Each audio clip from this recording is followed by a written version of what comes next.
ಅನುದಿನ ಅನುಕ್ಷಣ ಮನೆಯಲ್ಲೂ ಕಲಿಯೋಣ, ಕಲಿಕೆಯ ಹೊಸ ಹಾದಿಯಲಿ ಜೊತೆಗೂಡಿ ಹೆಜ್ಜೆಯ ಹಾಕೋಣ, ಸಂತಸದಿ ಕಲಿಯೋಣ ನಮ್ಮ ಹೆಮ್ಮೆಯ ಈ ಕ್ಲಾಸಿನಲ್ಲಿ.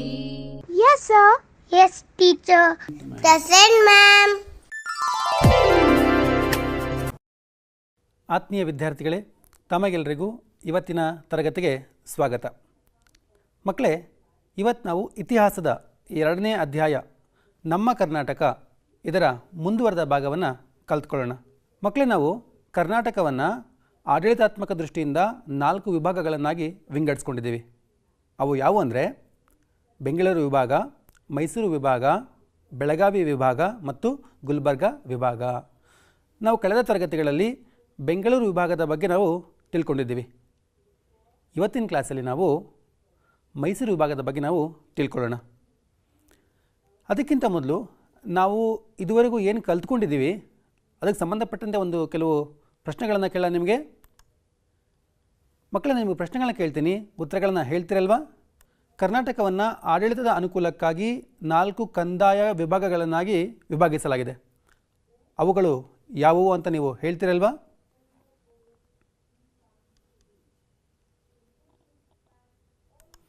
ಸರಿಯಾದ ಉತ್ತರ ಬೆಂಗಳೂರು, ಮೈಸೂರು, ಬೆಳಗಾವಿ ಮತ್ತು ಕಲಬುರಗಿ. 2ನೇ ಪ್ರಶ್ನೆ, ದಕ್ಷಿಣ ಭಾರತದ ಅತಿ ದೊಡ್ಡ ಕೆರೆ ಶಾಂತಿಸಾಗರ ಯಾವ ಜಿಲ್ಲೆಯಲ್ಲಿದೆ?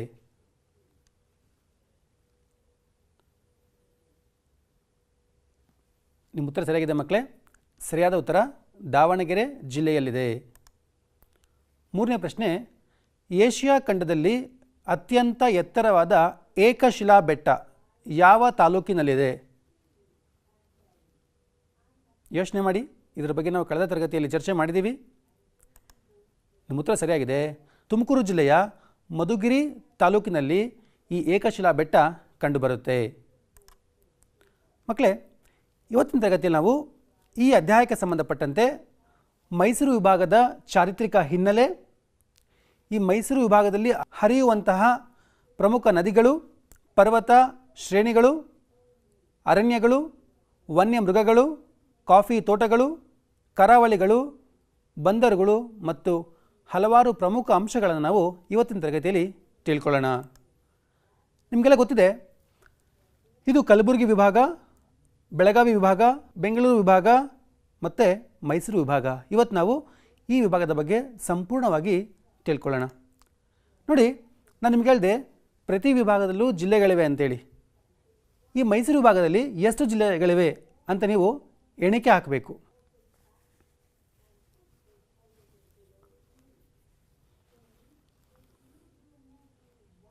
ನಿಮ್ಮ ಉತ್ತರ ಸರಿಯಾಗಿದೆ.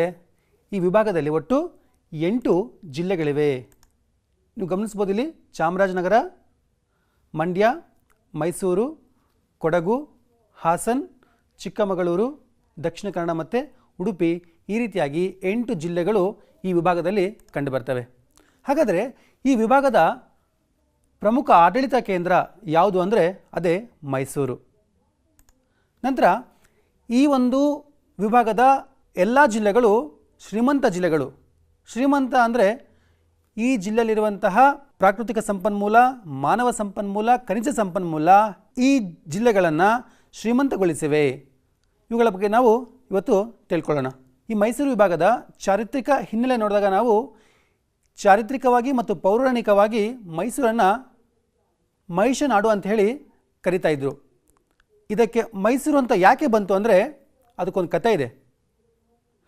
ಪುರಾಣ ಕಥೆಯ ಪ್ರಕಾರ ದೇವಿ ಪಾರ್ವತಿ ಚಾಮುಂಡೇಶ್ವರಿ ರೂಪವನ್ನು ಧರಿಸ್ಬಿಟ್ಟು ಮಹಿಷಾಸುರನನ್ನು ಕೊಲ್ತಾಳೆ.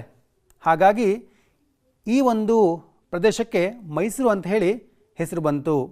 ಮಹಿಷಾಸುರನನ್ನು ಯಾಕೆ ಕೊಂದರು ಅಂತಂದರೆ, ಈ ಮಹಿಷಾಸುರ ಅನ್ನೋ ರಾಕ್ಷಸ ಜನರಿಗೆ ತುಂಬ ಕಷ್ಟಗಳನ್ನು, ತೊಂದರೆಗಳನ್ನು ನೀಡ್ತಾ ಇರ್ತಾನೆ. ಹಾಗಾಗಿ ಅವರನ್ನು ಕೊಂದು ಚಾಮುಂಡೇಶ್ವರಿ ಈ ಪ್ರದೇಶದಲ್ಲಿ ನೆಲೆಸ್ತಾರೆ. ಹಾಗಾಗಿ ಈ ಪ್ರದೇಶವನ್ನು ಮೈಸೂರು ಅಂತ ಹೇಳಿ ಕರೀತಾರೆ. ಈ ಮೈಸೂರಿನ ರಾಜ ಇತಿಹಾಸ ನೋಡಿದಾಗ ನಾವು ಈ ಮೈಸೂರನ್ನು ಮೊದಲಿಗೆ ಗಂಗರು ಆಳ್ವಿಕೆ ಮಾಡ್ತಾ ಇರ್ತಾರೆ.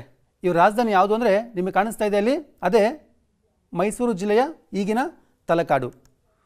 ನಂತರ ಇದೇ ಪ್ರದೇಶಗಳನ್ನು ಹಲವಾರು ವರ್ಷ ಆಳ್ವಿಕೆ ಮಾಡಿದವರು ಚೋಳರು, ನಂತರ ಹೊಯ್ಸಳರು, ನಂತರ ವಿಜಯನಗರದ ಅರಸರು, ನಂತರ ಬಂದವರು ಮೈಸೂರಿನ ಒಡೆಯರು. ಮೈಸೂರು ಹೆಚ್ಚು ಅಭಿವೃದ್ಧಿ ಕಂಡಿದ್ದು ಈ ಮೈಸೂರು ಒಡೆಯರ ಕಾಲದಲ್ಲಿ. ಈ ಮೈಸೂರು ಒಡೆಯರ ಆರಂಭದ ರಾಜಧಾನಿ ಯಾವುದು ಅಂದರೆ ಅದೇ ಮೈಸೂರು. ಈ ಮೈಸೂರಿನ ಮೊದಲನೇ ಅರಸ ಅಥವಾ ಮೈಸೂರು ಒಡೆಯರ ವಂಶದ ಸ್ಥಾಪಕ ಯಾರು ಅಂದರೆ ಅವರೇ ಯದುರಾಯ. ಈ ಒಂದು ಒಡೆಯರ ವಂಶದ ಪ್ರಸಿದ್ಧ ದೊರೆ ಯಾರು ಅಂದರೆ ಅವರೇ ಚಿಕ್ಕದೇವರಾಯ ಒಡೆಯರ್. ಆದರೆ ಚಿಕ್ಕದೇವರಾಯ ಒಡೆಯರ್ ನಂತರ ಬಂದಂತಹ ರಾಜರುಗಳು ದುರ್ಬಲರಾಗಿದ್ದರು, ಅಸಮರ್ಥರಾಗಿದ್ದರು.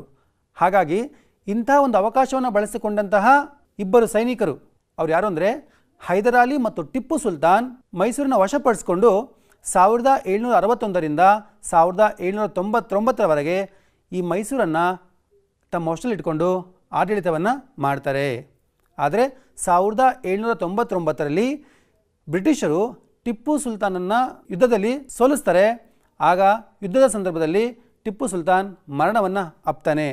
ಹಾಗಾಗಿ ಈ ಮೈಸೂರು ವಿಭಾಗ ಬ್ರಿಟಿಷರ ನಿಯಂತ್ರಣಕ್ಕೆ ಬರುತ್ತೆ. ಆದರೆ ಬ್ರಿಟಿಷರು ಇದನ್ನು ಆಳ್ವಿಕೆ ಮಾಡಲ್ಲ, ಅದನ್ನು ಪುನಃ ಒಡೆಯರ ವಶಕ್ಕೆ ನೀಡ್ತಾರೆ. ಅಂದರೆ ಮತ್ತೆ ಮೈಸೂರು ಒಡೆಯರ ಆಳ್ವಿಕೆಗೆ ಒಳಪಡುತ್ತೆ.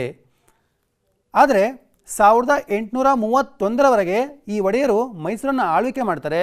ಆದರೆ 1831ರಲ್ಲಿ ಬ್ರಿಟಿಷರು ಹಲವಾರು ಕಾರಣಗಳನ್ನು ನೀಡಿ ಈ ಮೈಸೂರನ್ನು ಒಡೆಯರಿಂದ ಅದನ್ನು ಹಿಂಪಡೆದು ಅವರೇ ಆಡಳಿತವನ್ನು ಮಾಡ್ತಾರೆ. ಎಲ್ಲಿವರೆಗೆ ಮಾಡ್ತಾರೆ ಅಂದರೆ 1881ರವರೆಗೆ ಆಳ್ವಿಕೆ ಮಾಡ್ತಾರೆ. ನಂತರ ಈ ಮೈಸೂರನ್ನು ಒಡೆಯರ ವಶಕ್ಕೆ ನೀಡ್ತಾರೆ. ಈ ಮೈಸೂರನ್ನು ಹೆಚ್ಚು ಶ್ರೀಮಂತಗೊಳಿಸಿದಂತಹ ರಾಜ ಯಾರು ಅಂದರೆ ಅವರೇ ನಾಲ್ವಡಿ ಕೃಷ್ಣರಾಜ ಒಡೆಯರ್.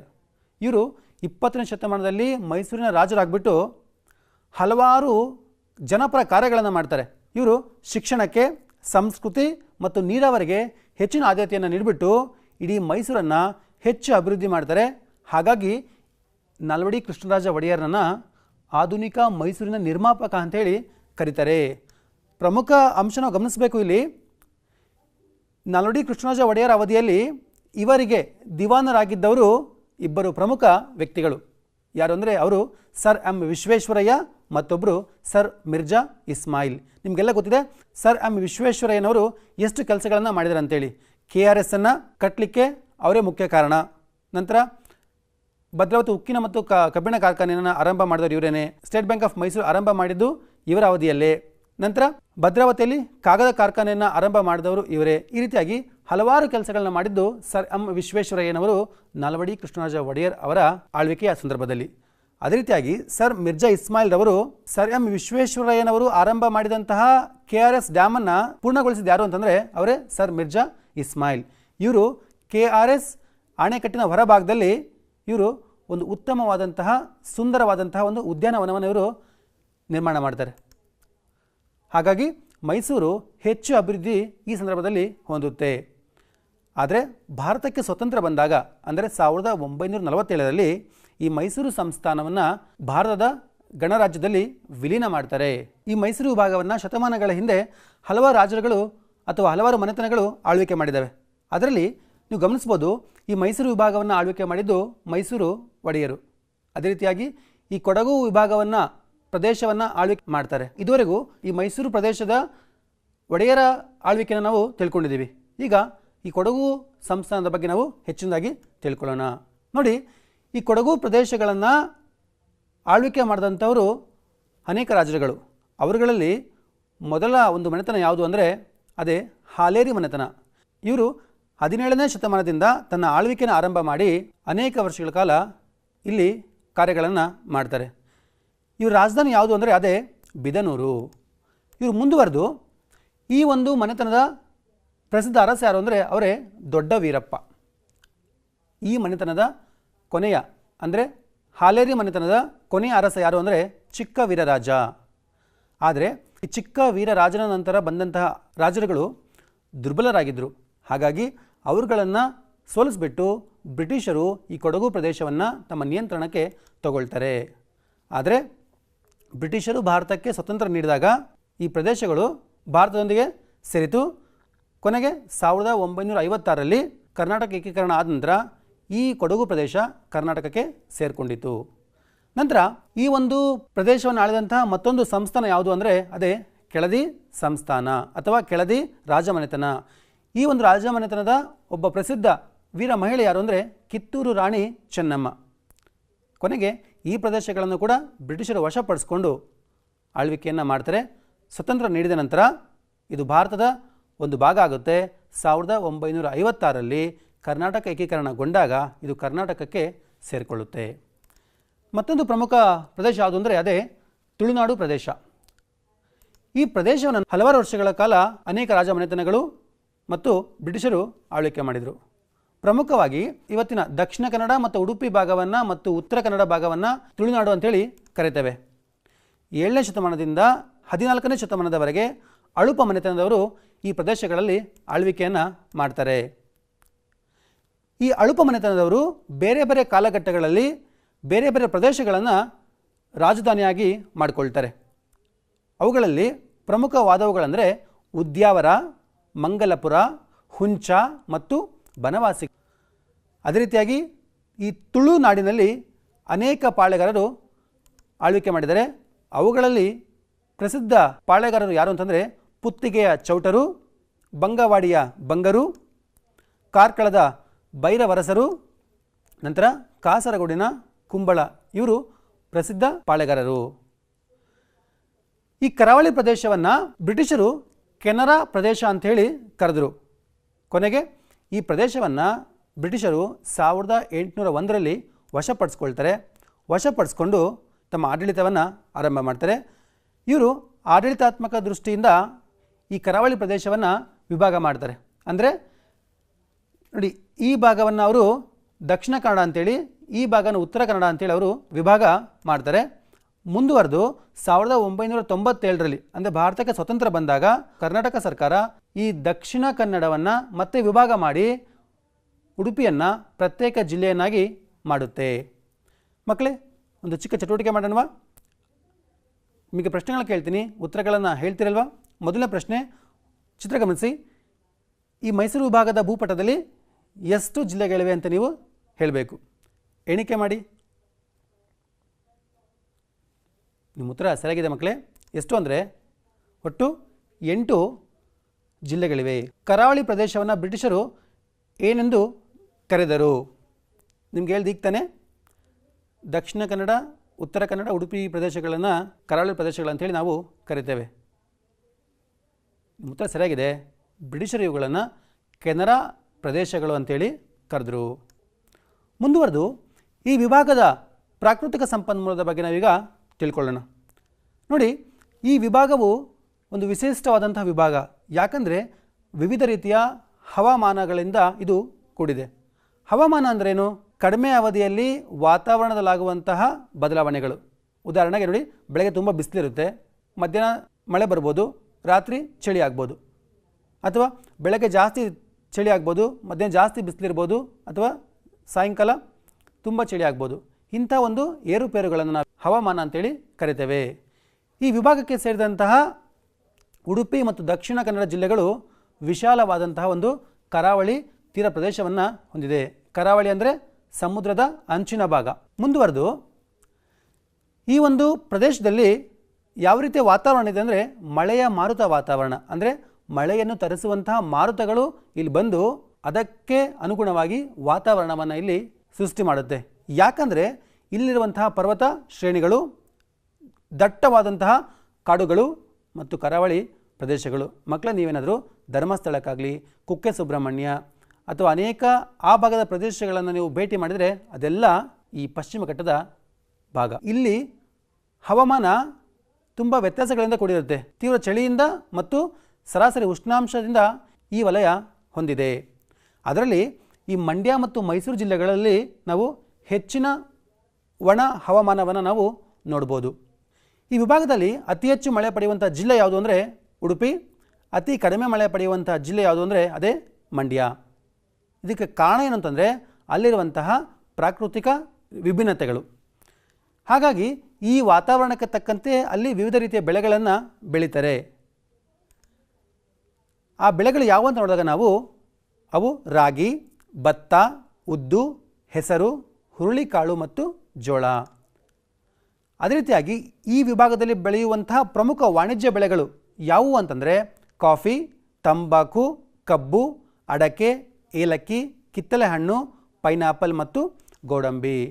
ಮಕ್ಕಳೇ, ನಿಮಗೆ ಗೊತ್ತಿರಲಿ, ಇಡೀ ನಮ್ಮ ದೇಶದಲ್ಲೇ ಕಾಫಿಯನ್ನು ಬೆಳೆದಂತಹ ಮೊಟ್ಟ ಮೊದಲ ಪ್ರದೇಶ ಯಾವುದು ಅಂದರೆ ಅದು ಚಿಕ್ಕಮಗಳೂರಿನ ಪ್ರದೇಶ. ಪ್ರಸ್ತುತ ಚಿಕ್ಕಮಗಳೂರು ಜಿಲ್ಲೆ ಇದೆ ಅಲ್ವಾ, ಅದೇ ಭಾರತದಲ್ಲೇ ಕಾಫಿ ಬೆಳೆಯನ್ನು ಬೆಳೆದಂತಹ ಮೊಟ್ಟ ಮೊದಲ ಪ್ರದೇಶ. ಅದೇ ರೀತಿಯಾಗಿ ಈ ವಿಭಾಗದ ಕೆಲವು ಪ್ರದೇಶಗಳಲ್ಲಿ ವೀಳ್ಯದೆಲೆಯನ್ನು ಬೆಳೀತಾರೆ. ನಿಮ್ಗೆ ಗೊತ್ತಿರ್ಬೋದು, ಮೈಸೂರು ವೀಳ್ಯದೆಲೆ ತುಂಬ ಪ್ರಸಿದ್ಧಿ. ಮುಂದುವರೆದು ಈ ವಿಭಾಗದಲ್ಲಿ ಕೊಡಗು, ದಕ್ಷಿಣ ಕನ್ನಡ, ಮೈಸೂರು ಮತ್ತು ಚಿಕ್ಕಮಗಳೂರು ಹಲವಾರು ವಿವಿಧ ರೀತಿಯ ಅರಣ್ಯ ಪ್ರದೇಶಗಳನ್ನು ಹೊಂದಿವೆ. ಉದಾಹರಣೆಗೆ ನಾಗರಹೊಳೆ, ಬಂಡೀಪುರ ಈ ರೀತಿಯಾಗಿ. ಯಾಕಂದರೆ ಇದು ಪಶ್ಚಿಮ ಘಟ್ಟದ ಭಾಗವಾಗಿದೆ. ಈ ಪ್ರದೇಶದ ಅರಣ್ಯಗಳಲ್ಲಿ ಬೆಳೆಯುವಂಥ ಪ್ರಮುಖ ಮರಗಳು ಯಾವುವು ಅಂತ ನೋಡಿದಾಗ ತೇಗ, ಶ್ರೀಗಂಧ, ಹೊಂಗೆ, ನಂದಿ, ಮತ್ತಿ. ಅಷ್ಟೇ ಅಲ್ಲ, ಹಲವಾರು ರೀತಿಯ ಅರಣ್ಯ ಉತ್ಪನ್ನಗಳನ್ನು ಈ ಪ್ರದೇಶದಲ್ಲಿ ಬೆಳೀತಾರೆ. ಹಾಗಾಗಿ ಇದು ಒಂದು ಹೆಚ್ಚು ಪ್ರಸಿದ್ಧವಾದಂತಹ ಸ್ಥಳ. ನಿಮ್ಗೆ ಗೊತ್ತಿರ್ಬೋದು, ಶ್ರೀಗಂಧ ಎಷ್ಟು ಫೇಮಸ್ ಅಂತೇಳಿ. ಕರ್ನಾಟಕವನ್ನು ಶ್ರೀಗಂಧದ ನಾಡು ಅಂತ ಕರೀತಾರೆ. ಯಾಕಂದರೆ ಈ ಪ್ರದೇಶದಲ್ಲಿ ಬೆಳೆಯುವಂತಹ ಶ್ರೀಗಂಧ. ಈ ವಿಭಾಗದಲ್ಲಿ ಹಲವಾರು ದೊಡ್ಡ ಮತ್ತು ಸಣ್ಣ ಪರ್ವತಗಳನ್ನು ನೋಡ್ಬೋದು. ಅವುಗಳಲ್ಲಿ ಪ್ರಮುಖವಾಗಿ ಮತ್ತು ಪ್ರಸಿದ್ಧವಾದಂತಹ ಪರ್ವತಗಳು ಯಾವುವು ಅಂತಂದರೆ ಅವು ಸುಬ್ರಹ್ಮಣ್ಯ ಬೆಟ್ಟ, ಗೋಪಾಲಸ್ವಾಮಿ ಬೆಟ್ಟ, ಬಿಳಿಗಿರಿ ರಂಗನ ಬೆಟ್ಟ, ಮಲೈ ಮಾದೇಶ್ವರ ಬೆಟ್ಟ, ಮುಳ್ಳಯ್ಯನಗಿರಿ. ನಿಮ್ಗೆ ಗೊತ್ತಿರಲಿ, ಕರ್ನಾಟಕದ ಅತ್ಯಂತ ಎತ್ತರವಾದಂತಹ ಗಿರಿ ಯಾವುದು ಅಂದರೆ ಅದೇ ಮುಳ್ಳಯ್ಯನಗಿರಿ. ಕೆಮ್ಮಣ್ಣಗುಂಡಿ, ಚಾಮುಂಡಿ ಬೆಟ್ಟ, ಚಾಮುಂಡೇಶ್ವರಿ ನೆಲೆಸಿರುವಂತಹ ಸ್ಥಳ, ಮೈಸೂರು ನಗರದ ಅಧಿದೇವತೆ. ನಂತರ ಶ್ರವಣಬೆಳಗೊಳದ ಚಂದ್ರಗಿರಿ. ನಿಮಗೆಲ್ಲ ಗೊತ್ತಿದೆ, ಶ್ರವಣಬೆಳಗೊಳದ ಚಂದ್ರಗಿರಿಯಲ್ಲಿ ಗೊಮ್ಮಟೇಶ್ವರ ಮೂರ್ತಿ ಇದೆ.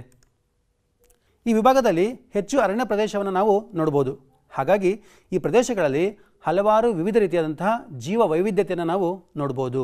ಅಂದರೆ ಹಲವಾರು ಪ್ರಾಣಿಗಳನ್ನು ನಾವಿಲ್ಲಿ ನೋಡ್ಬೋದು, ಪಕ್ಷಿಗಳನ್ನು ನೋಡ್ಬೋದು. ಅವುಗಳಲ್ಲಿ ಪ್ರಮುಖವಾಗಿ ಹುಲಿ, ಚಿರತೆ, ಕಾಡುನಾಯಿ, ಜಿಂಕೆ, ನರಿ, ಕಾಡೆಮ್ಮೆ, ಅದಲ್ಲದೆ ಹಲವಾರು ರೀತಿಯ ವಿಭಿನ್ನವಾದಂತಹ ಹಾವುಗಳನ್ನು ಕೂಡ ನಾವಿಲ್ಲಿ ನೋಡ್ಬೋದು.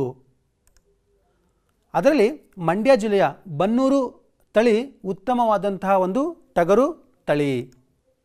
ಈ ವಿಭಾಗದಲ್ಲಿ ಪಶ್ಚಿಮ ಘಟ್ಟಗಳು ಇರುವುದರ ಕಾರಣ ಹಲವಾರು ನದಿಗಳು ಈ ವಿಭಾಗದಲ್ಲಿ ಹುಟ್ಟುತ್ತವೆ.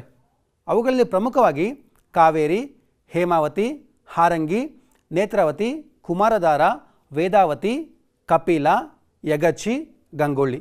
ನಿಮ್ಗೆ ಗೊತ್ತಿಲ್ಲ ಮಕ್ಕಳೇ, ಧರ್ಮಸ್ಥಳ ಯಾವ ನದಿಯ ದಡದಲ್ಲಿದೆ ಅಂತಂದರೆ ಅದೇ ನೇತ್ರಾವತಿ.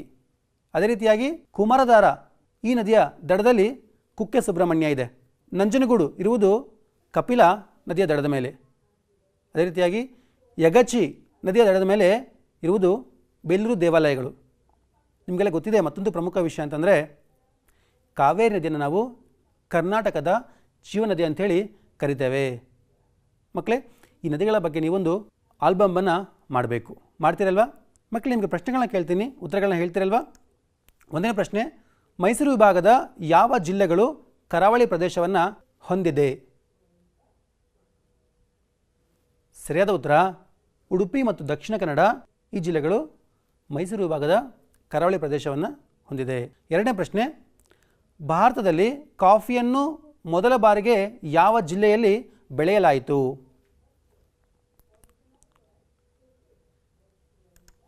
ಸರಿಯಾದ ಉತ್ತರ ಕರ್ನಾಟಕದ ಚಿಕ್ಕಮಗಳೂರಿನಲ್ಲಿ ಬೆಳೆಯಲಾಯಿತು.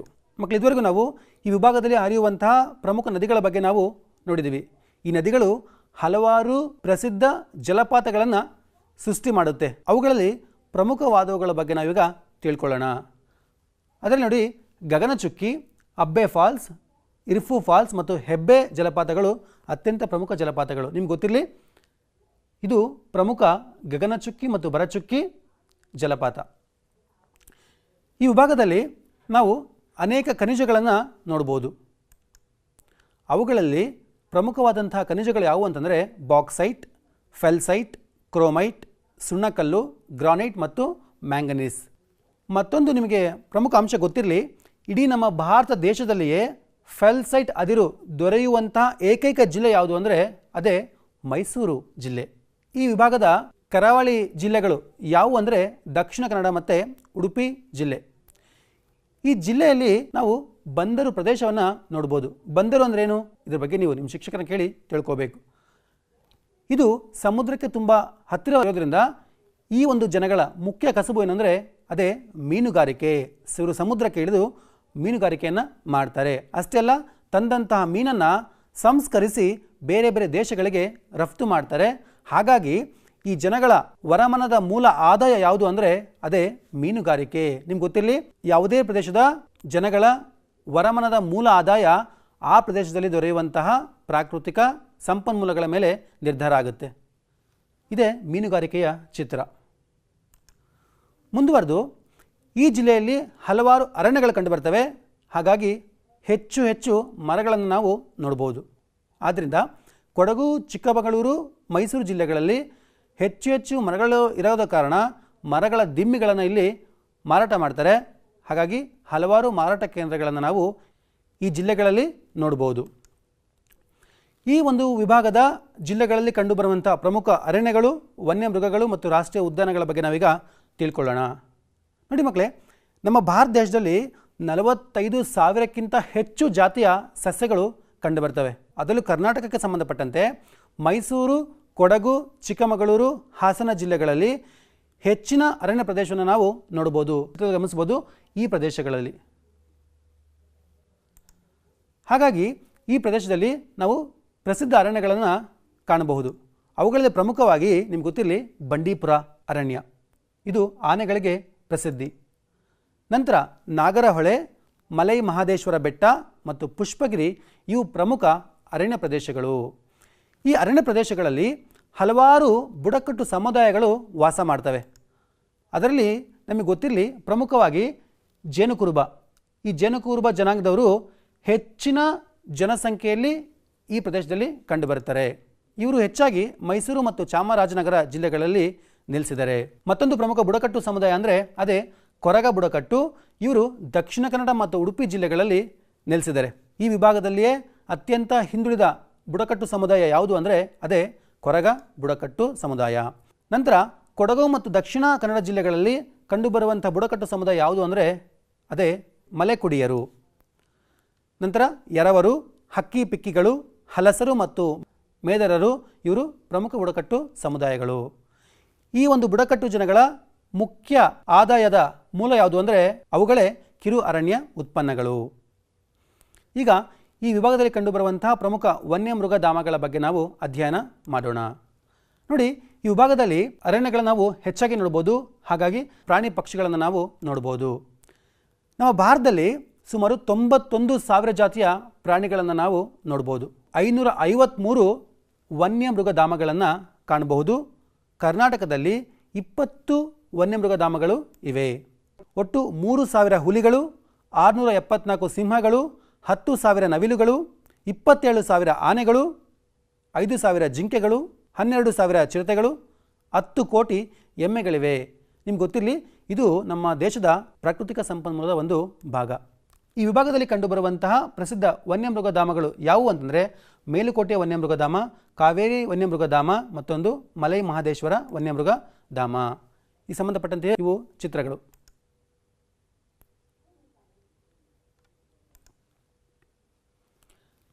ನೋಡಿ, ಇವತ್ತು ಒಂದು ಪ್ರಮುಖ ಸಮಸ್ಯೆ ಅಂದರೆ ಹುಲಿಗಳ ಸಂರಕ್ಷಣೆ.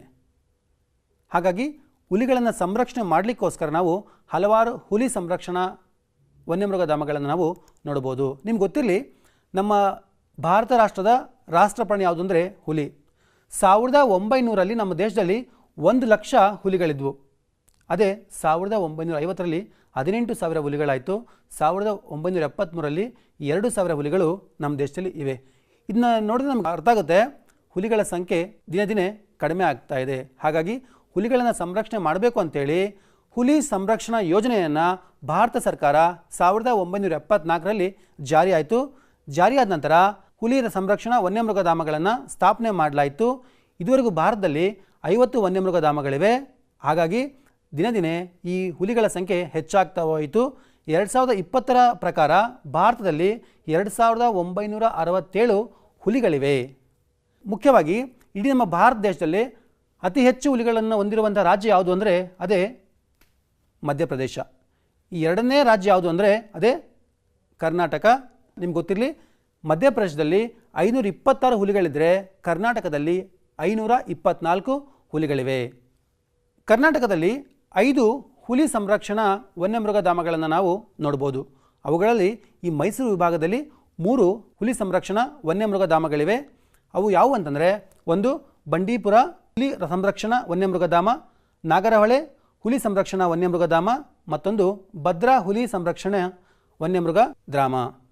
ಈ ವಿಭಾಗದಲ್ಲಿ ಕಂಡುಬರುವಂತಹ ಪ್ರಮುಖ ಪಕ್ಷಿ ಸಂರಕ್ಷಣಾ ಧಾಮಗಳು ಗಮನಿಸಿ. ಇವು ಪ್ರಮುಖ ಪಕ್ಷಿಗಳ ಚಿತ್ರಗಳು.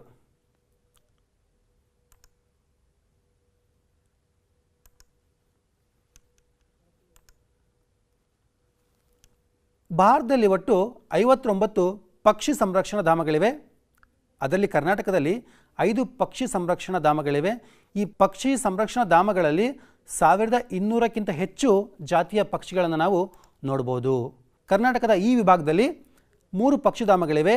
ಅವು ಯಾವುವಂತಂದರೆ ರಂಗನತಿಟ್ಟು ಪಕ್ಷಿಧಾಮ, ಗುಡವಿ ಪಕ್ಷಿಧಾಮ, ಮತ್ತೊಂದು ಕೊಕ್ಕರೆಬೆಳ್ಳೂರು ಪಕ್ಷಿಧಾಮ. ಈ ಪಕ್ಷಿಧಾಮಗಳಿಗೆ ಬೇರೆ ಬೇರೆ ದೇಶಗಳಿಂದ ಪಕ್ಷಿಗಳು ಬಂದು ವಾಸ ಮಾಡ್ತವೆ. ಕೆಲವು ದಿನಗಳ ನಂತರ ಮತ್ತೆ ತಮ್ಮ ದೇಶಕ್ಕೆ ಹಿಂತಿರುಗ್ತವೆ. ಇವು ಪ್ರಮುಖ ಪಕ್ಷಿಗಳ ಚಿತ್ರಗಳು. ರಾಷ್ಟ್ರೀಯ ಉದ್ಯಾನವನಗಳು. ಈ ವಿಭಾಗದಲ್ಲಿ ಕಂಡುಬರುವಂತಹ ಪ್ರಮುಖ ರಾಷ್ಟ್ರೀಯ ಉದ್ಯಾನವನಗಳು ಯಾವುವು ಅಂತ ನೋಡಿದಾಗ ನಾವು ಇಲ್ಲಿ ಅನೇಕ ಪ್ರಾಣಿಗಳು ಕಂಡುಬರ್ತವೆ. ನಮ್ಮ ಭಾರತದಲ್ಲಿ ಒಟ್ಟು 104 ರಾಷ್ಟ್ರೀಯ ಉದ್ಯಾನವನಗಳಿವೆ. ಅದರಲ್ಲಿ ಕರ್ನಾಟಕದಲ್ಲಿ 5 ರಾಷ್ಟ್ರೀಯ ಉದ್ಯಾನವನಗಳಿವೆ. ಈ ವಿಭಾಗದಲ್ಲಿ 2 ರಾಷ್ಟ್ರೀಯ ಉದ್ಯಾನವನಗಳನ್ನು ನಾವು ನೋಡ್ಬೋದು. ಅದರಲ್ಲಿ ಮೊದಲನೇದಾಗಿ ರಾಜೀವ್ ಗಾಂಧಿ ನಾಗರಹೊಳೆ ರಾಷ್ಟ್ರೀಯ ಉದ್ಯಾನವನ, ಇದು ಮೈಸೂರು ಜಿಲ್ಲೆಯಲ್ಲಿದೆ. ಮತ್ತೊಂದು ಬಂಡೀಪುರ ರಾಷ್ಟ್ರೀಯ ಉದ್ಯಾನವನ, ಇದು ಚಾಮರಾಜನಗರ ಜಿಲ್ಲೆಯಲ್ಲಿ ಕಂಡುಬರುತ್ತೆ. ಇವತ್ತು ಆನೆಗಳನ್ನು ದಂತಕ್ಕಾಗಿ, ಹುಲಿಗಳನ್ನು ಹುಲಿಯ ಚರ್ಮಕ್ಕಾಗಿ ಕೊಲ್ತಾ ಇದ್ದಾರೆ. ಹಾಗಾಗಿ ಇದನ್ನು ತಡೆಗಟ್ಟುವುದಕ್ಕೋಸ್ಕರ ಸರ್ಕಾರ ಹುಲಿ ಸಂರಕ್ಷಣಾ ಯೋಜನೆಯನ್ನು ಮತ್ತು ಆನೆ ಸಂರಕ್ಷಣಾ ಯೋಜನೆಯನ್ನು ಅನುಷ್ಠಾನಗೊಳಿಸಿ ಇವುಗಳ ರಕ್ಷಣೆಯನ್ನು ಮಾಡ್ತಾ ಇದೆ.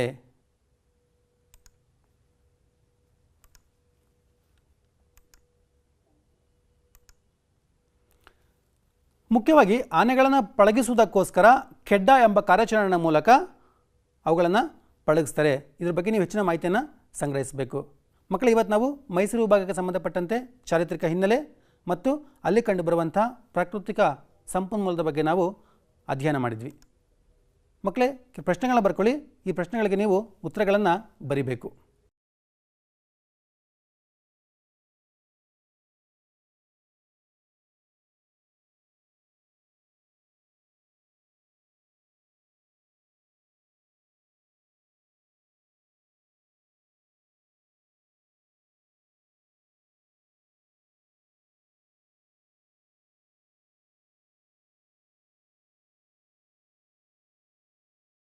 ಎಲ್ರಿಗೂ ನಮಸ್ಕಾರ.